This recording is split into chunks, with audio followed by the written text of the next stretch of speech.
Right, I'm going to do another function which gives us a pass or fail in column P, but this time we're going to have the pass mark in a particular cell. So I'm going to put the pass mark here so that it's easier for me to change the pass mark if I'm feeling generous or if I'm feeling particularly mean. I can make it harder. So the way we do this is we put the pass mark in a cell, and that's going to be in cell P16. Now we're going to put the if function in here to give us the word pass or fail as before, and if is still there, my most recently used. And I'm going to click now on the logical test part, and it is going to be if the average mark in that cell is greater than or equal to, I'm not going to type it in, I'm not going to type 70, and I'm going to click the cell that contains that because that might change, and then press enter.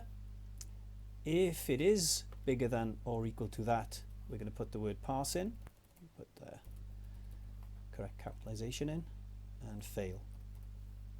Okay, so if M5, the average mark, is bigger than or equal to P16, which has got that mark in it, which is 70 at the moment, then it'll give the word pass, otherwise it'll give the word fail.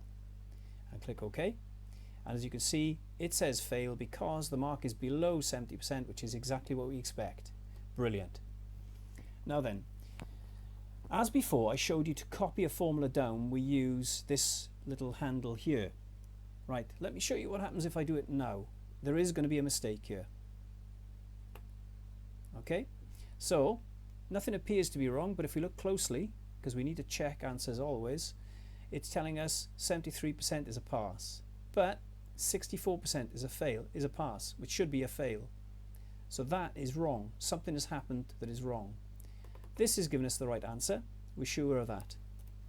And in fact, there is something we need to change ever so slightly. We need to go back in, if I delete these formulas out. 2 seconds.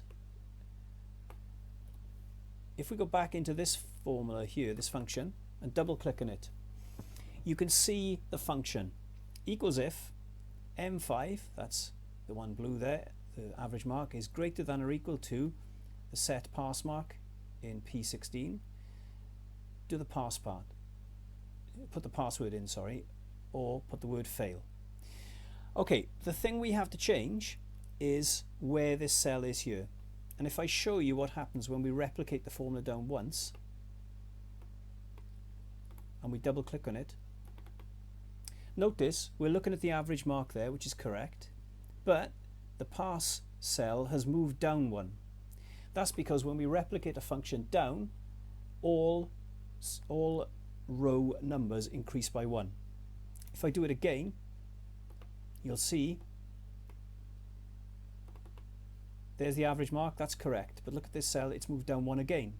So what we want to do is we want to fix that row number for this particular cell. We want to fix the number 16, and the way we do it is with a symbol, and we have to go in and edit the function.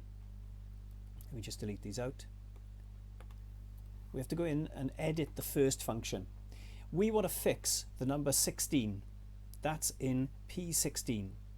So the way you do it is you click the cursor before the row number 16, and we use a symbol to fix the thing that comes after the symbol. And it's actually the dollar sign, which doesn't mean an amount of money in this case because it's in a function. It just says whatever comes after the dollar symbol will not change when we replicate the function down. So now if we replicate that down once and double click on this, you'll see it's looking at the average mark there, but it's still looking at that there because the dollar sign is fixed 16 for that row there, and it will work then for all of them. Okay, double check, yeah, that's below there. Let's just check it's looking at the right data, and you can see it still works.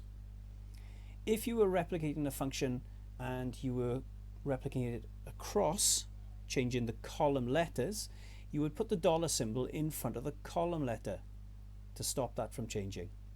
But in this case, because we're copying it down, we put the dollar sign just in front of the row number.